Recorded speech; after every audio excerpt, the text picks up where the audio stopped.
Hold on one second before you go. These so-called white people, so-called white people, what's wrong? Hold this real quick. You're Martin Luther King. You're a loser, Farrakhan. They were set up. All right. My brother ran well to what? Show the judgment that needs to come down upon your nation as a whole. Now the sad part is, like he was touching on, a lot of y'all are going to be two-time losers. Why? Because you're fighting for a system like he brought out that's corrupt. You're fighting for a system that's corrupt. An army of one with a five-pointed pentagram. You understand? Or the Pentagon in D.C. It's dealing with wickedness, right? It's not 6 points, it's 5 points, right? But either way, like the brother brought out, your nation, and this is what he's mad about. You should be mad about the right thing, right? Your nation has sanctioned what? Genocide. You have sanctioned the removal of nations, killing them off, right? Even if you don't do it directly, right? You have other government agencies that have a hand in what? Turning governments against themselves in the continent of Africa, in the continent of Asia, even in certain parts of Europe where your people aren't in power. What happened? And you guys understand what you're saying, but this is the government, but you're putting it out on people like us on the street. Because here's the thing. I do the best I can, because if I didn't know you from Adam, you want to shake your ass for a dollar, I would give it to you in a second. I don't give a flying fuck what color you are, excuse my language. But that's how I left it out here. I have a home and then the wall. Okay. The body is like, I brought 7 people to my house to share with me, one of the roads. I brought them back here, the nation go the wrong way, and I give them that one chance. You've got a choice. I hear what you're saying. Go do this. Guess what? 6, 7 of them are back here doing their own thing. I see them. They want $1 per needle. That's unfortunate. What's your name, sir? What's your name? John? Okay, now check it out. That's unfortunate that that happened. What you gotta realize is this. The Most High, he deals with individuals, yes, but he deals as a nation too. What you're paying for, just like people paying for it by being brought over here in cargo slave ships, that was a judgment on us. The Most High put your nation, right, over us to bring us here in slavery because we as a nation sinned. Even though you have some of us that do the right thing, supposedly. But now the remnant of our people are going to be the ones that are coming back in these times to tell the blacks and Hispanics who they are. Let me finish. To tell the blacks and Hispanics that they're a real Jew and that what the Most High is looking for a few, like the soldier that says a few good men. Coming down. Jesus Christ, who's a general, he's looking for a few good men. You understand? He's looking for a few good men of these 12 tribes right here to speak in military terms, right? Because Christ dealt with the centurion, even though he was a stranger like you.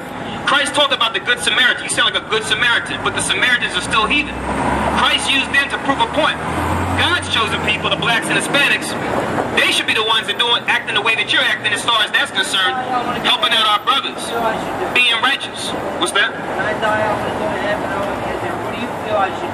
First off, I don't know if you understand what heaven and hell is. The brother mentioned hell earlier. I don't know if you caught it. A lot of people think that people don't understand what heaven and hell is. Real quick, what's hell as far as you understand? Okay. Where'd you learn that? Who taught you that?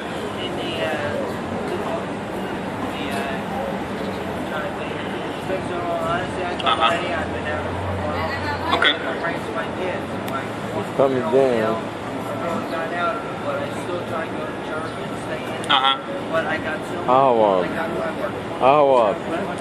Going by Marshall. Right, and that's the confusion this society is pushing. Like he read earlier, this is Babylon. Yeah, Babylon just means confusion, right?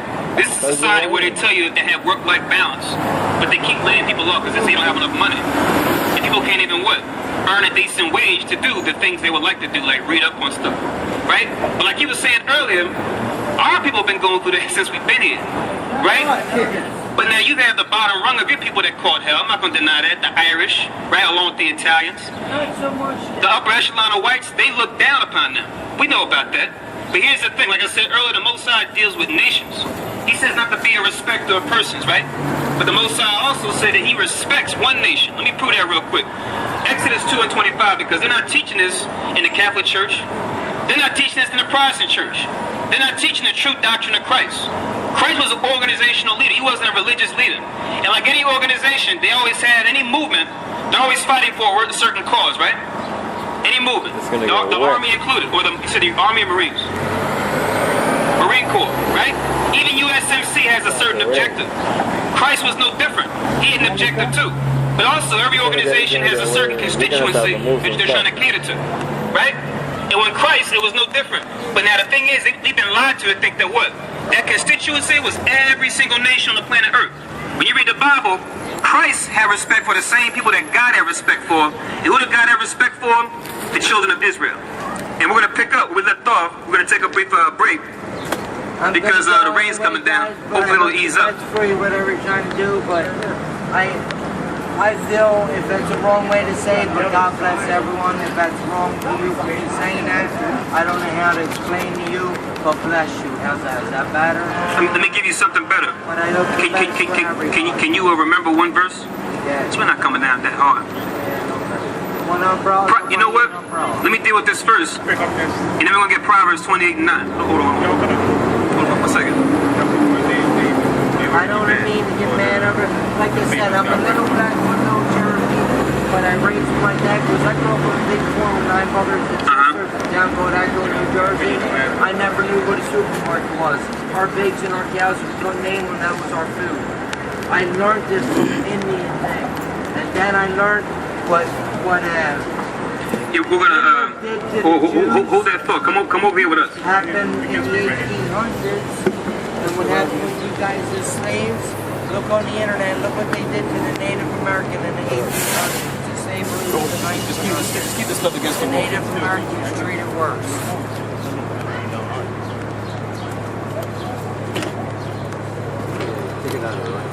We gotta unplug that.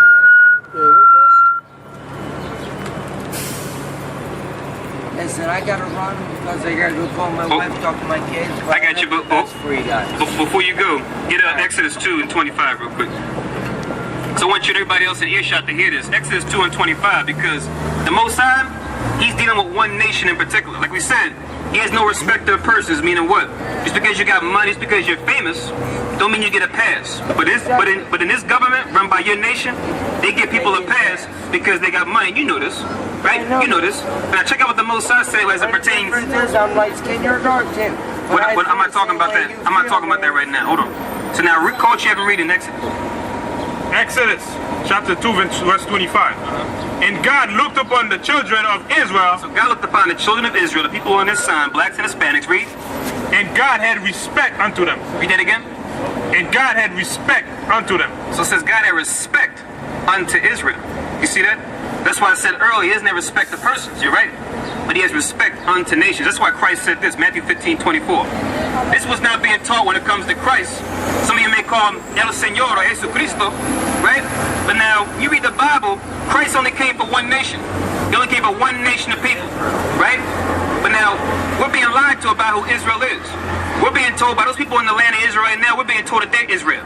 Right? You see the ladies and you go to the mall, they sell you the stuff over there from the Dead Sea that you rub on your skin. They're not the real Jews. You understand? I know. Larry David, Jerry Seinfeld, these guys are not the real Jews. You understand? DreamWorks, SKG, these guys are not the real Jews. We're the real Jews, blacks and Hispanics that are in the ghettos and slums. You understand? Under the curse of the Most High. But these are the people that Christ came for. Call it and read it, brother. Matthew 15 and 24. But He answered and said, I am not sent but unto the lost sheep of the house of Israel. This isn't being taught in the church. What's being taught in the church is, like my brother was touching on earlier, Rainbow Coalition, right? That's the doctrine we've been given since we've been young kids. You watch little cartoons, TV shows. You see the Asian boy holding hands with the African boy holding hands with the Polish boy holding hands with the Chinese boy holding hands with the world party, right? But now the Most High intended for nations to be separate, right? Not to say we can't do business with each other, but He intended for the so-called Chinese to be here, so-called Africans to be here, so-called whites to be there, right? And pretty soon there's not going to be any place for y'all or your nation. We'll get to that in a second. That's all dealing with what? The judgment that is meat. That has to come down upon your nation. Bringing up to slavery. The slavery world's over right now. Everybody has equal But that's just rights. it. You can get a job. That's just it. That's just it. That's not true. I can't get a job. That's not true. Myself. That's not true. Because why? You familiar with a thing called white privilege? Not at all. Not at all? Okay. Not at all. Check it out, right? I'll give you one of your guys you can check out. His name is Tim Wise. But now we're not so impressed by what he's bringing out because what he's bringing out is already here in the scriptures anyway. So Moses said it first before any man. But now, right, that point being made, let's deal with Tim Wise what he talked about is this. I'm going to use a basic example, right? I'll use 2 examples, right? He said, here's how the racism works. It's not just racism by itself. What you have is racism and classism. You know what classism is, right? What's classism? No. Just basic, on a basic level, what's classism? Different classes and stuff like that. But what determines your class on a basic level? My class is, I got the lowest of low class right now. I'm not asking what your class is. Hear my question again. What determines class? It's on a basic level, what? Like middle class, high class, low class. What determines it, right? Yeah. I mean, what decides? I guess money situation, job situation. That's it. Your money or whatever assets you have, right? So now, you got racism and classism mixed together, which means this, right? What whites will do is this. They'll say, oh, racism is over. Why? Because look at Michael Jordan. Look at Oprah Winfrey, right?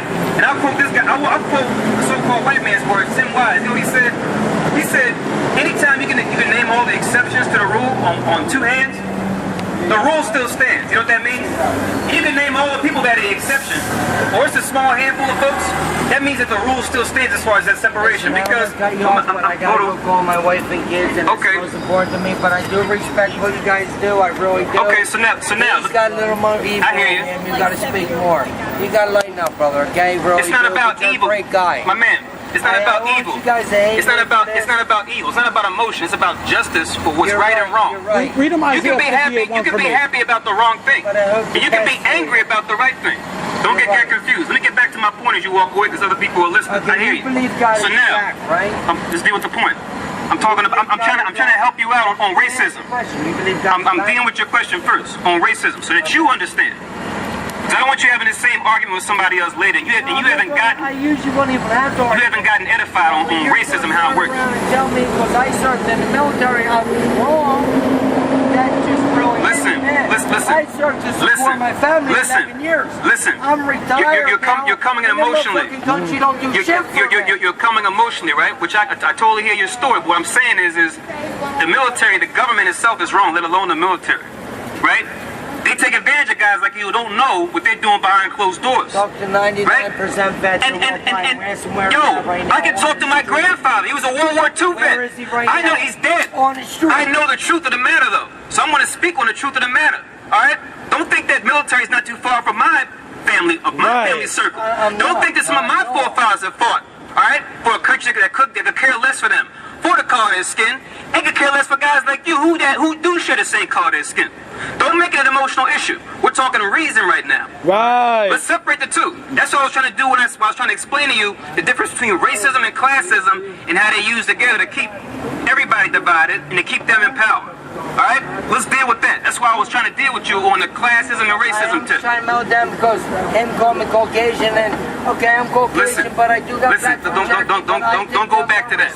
Don't go back to that. Let's stay. Hold on. American background. Hold on. Here's how the racism and class. Don't feel like you're putting me here. John, let's stay focused. You guys are here. Everybody is John, let's stay focused. It's not about how you and I feel. It's about those in power and how they feel and what they do. That's what I'm talking about right now. We can talk about our feelings till we turn blue in the face, till the cows come home. I'm not talking about that. I'm talking about the powers that be and how they're what? Trying to take advantage of us and divide us against each other. Now, let's get back to the topic I was saying earlier, racism and classism. Stay with me now. We got to think like them. You understand? We can't be emotional because they don't sit down and make emotional decisions. Tell me exactly what you said. With them, it's just numbers on a spreadsheet. You understand? How can we balance the budget? If we kill this many numbers off, we can save this amount of money. That's what they're looking at. That's the frame of mind they're in. They don't care about you working hard, right? Making sure your kids are taken care of. You're just a number to them. You understand? I'm trying to help you with the psychology of your superiors. So now let's get back to racism and classism. It's very simple. You got your lower, middle, upper class, right? I was said earlier, you got blacks, right, who are wealthy, right? Like your Michael Jordan, like your Oprah Winfrey, right? Your people always say, well, racism is over because your nationality, right? Because I got the people of my nation that do wicked too. I got to admit to that, if it's the truth, right? Right. So I'm talking about what your nationality does. Just like I have to talk about what my nationality does, the good and the bad. Because we're about justice. So now, you have, what they say is this. They say, oh, well, you got Oprah Winfrey, you got Michael Jordan, right? You got Jalen Rhodes. You got all these different guys, right? That got money.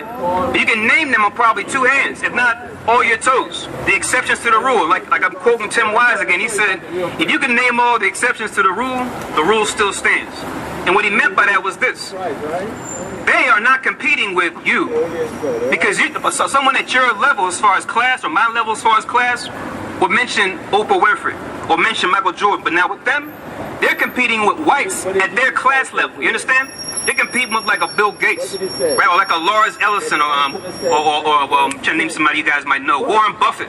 And we already know who's going to win between Jay-Z and Warren Buffett when it comes to preference for property, preference when it comes to stock options, right? Preference when it comes to a private hedge fund that only a certain a group of them know, right? They're still going to be ruled out. You got a lot of my people who are up there, quote unquote, when it comes to money, but the racism's still there. They won't admit to it because why? Our people worship them like zombies. But now they won't talk about how they probably didn't get invited to that black tie affair dinner, right? They got the money, right?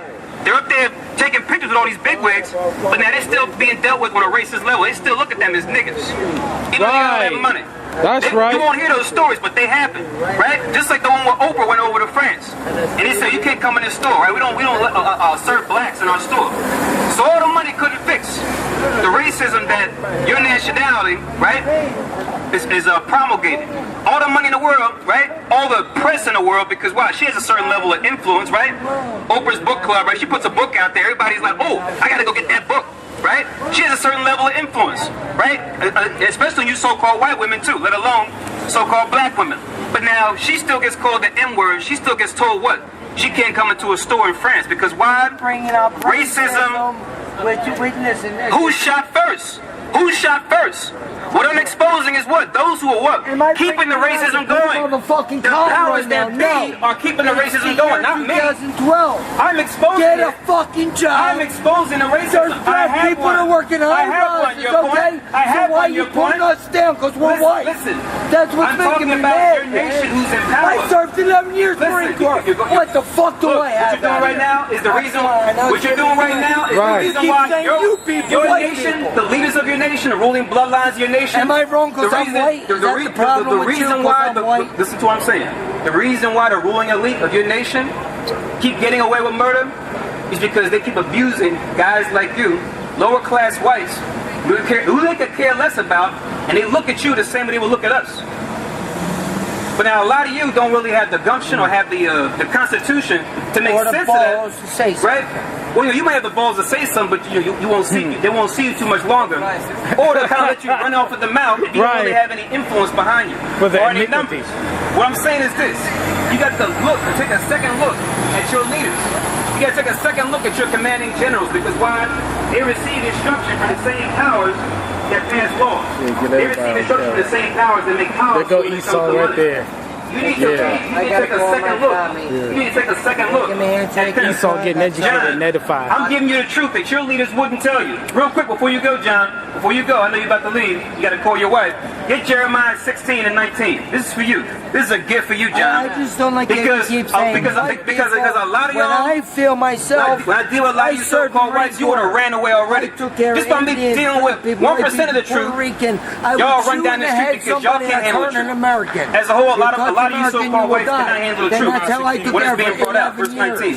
But you're talking to me, mainly him, like I'm some kind of scum of the earth. Your God's black, my God's not white. I don't care I don't care if God's purple. We all got a God. Did you hear anything that I said? I'm just saying it's about the truth versus the lie.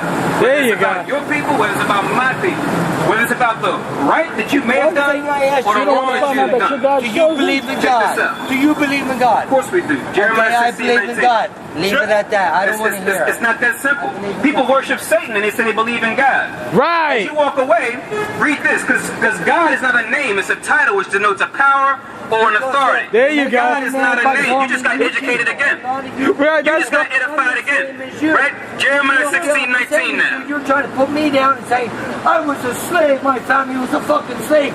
I'm not talking about you per se. I'm talking about you can get a job. Leadership of your people. Get a fucking job. But it's not enough because so why? Put it down, sit here and say, Dude, it's not enough. That was 30, 40 years ago. It's not enough. You were a slave. It's not enough. You know You're why? not slaves no more. Actually, There's black people making 100% more than me. We're more slaves up here than we ever were. You lose it out there. And me. Put in your hard work, hard People like me and people like you. That's all I It's not going to matter when the leaders of your nationality got FEMA camps ready to send you and your children to. It doesn't matter if I have when a so-called false flag terrorist attack goes down. Hey, that's right. You can't and said, you know what? You know what? I'm a You know what? You might be doing the best thing for yourself. You might be one of those black. You might be one of those black SWAT guys that rounds up the red cards or the yellow cards. The people that are going to be sent to these concentration FEMA camps. You familiar with FEMA? You familiar with Blackwater? You familiar with Blackwater? No. Private ops, right? Mercenaries that they sent down there to Hurricane Katrina to deal with all the people that got disenfranchised by the water. Because this is how they see someone like you. Here's how they see a good humble soldier like you. They want to use you in their army to carry forth their agenda. I'm exposing the truth that your leaders will not tell you. I'm going to read the Bible that's going to verify that. Jeremiah 16:19. You will not get this from them, but you're getting it from me. You won't get it from them, but you're going to get it from the prophets of the Lord. Go ahead and read it. Jeremiah 16:19. Oh Lord, my strength, and my fortress, and my refuge, in the day of affliction. So we trust in the Lord. He's our protection, right? Not a government, right? Not a government fund, right? Not pensions, right? Not job security. The Lord. Read. The Gentiles shall come unto thee from the ends of the earth. That's what you are. Any nation that's not the so-called blacks and Hispanics, real Jews, is a Gentile, a different nation. Like we talked about earlier, the centurion man, or the Samaritan, the good Samaritan. It says the Gentile shall do what? It shall say, read that from the Gentile. The Gentile shall come unto thee from the ends of the earth. It shall say, surely our fathers have inherited lies. Have inherited what? Lies. One more time. Lies. Finish it up. Vanity and things therein there is no profit. So that's what your people are going to be doing now in these last days. And meaning that what? You've inherited lies. You've inherited lies about who you are, about where you come from, about where your destiny is headed. Do you feel everybody and in many cases, out there? they've been lied to. Stop. Do you feel everybody is a brother and a sister? No. Deuteronomy 15 and 12. So that's why you didn't shake the hand or nothing. Deuteronomy 15 and 12. I don't respect you for that. No, I don't shake hands. I don't shake hands to anybody. Especially someone that throws up a hand sign like that. I'm not sure why you did that. But now, I'm going to show you who our brothers are according to Scripture. Like I said, a lot of people have a hard time with this, especially the wicked, right? They have a hard time with this because why? It's the truth. We bring out the truth, whereas your world leaders have lied to you and everybody in the earth, and they want to what? Point the finger at us and say, oh, y'all are the guys that are causing the problem. We just started teaching. Right? All we're doing is exposing the truth, but yet you want to hold us accountable. You should hold your leaders accountable. You should hold the heads of these publication companies accountable. You should hold the Council on Foreign Relations. You should hold the Royal Institute of International Affairs, the Club of Rome. People that make world policy, that dictate to American government what to do, that dictate to European governments what to do, right? That tell the head of the Federal Reserve Bank what to do, how high to jump, how low to jump, when to increase when to have inflation, when to not have inflation. You need to be mad at them. They're the ones that are keeping this whole charade going. Like I said, surely our fathers have inherited lies. That's what a lot of y'all are saying right now. Some of you are coming out in the open and admitting it. Some of you are realizing and trying to figure out, okay, what am I going to do with me and my family? Because these Rothschild guys, these Astor dudes, these top bloodline families, they could care less about me and my future. What am I going to do for me and my family going forward? A lot of y'all are trying to put things together. You have a lot of secessionist movement going on right now in America.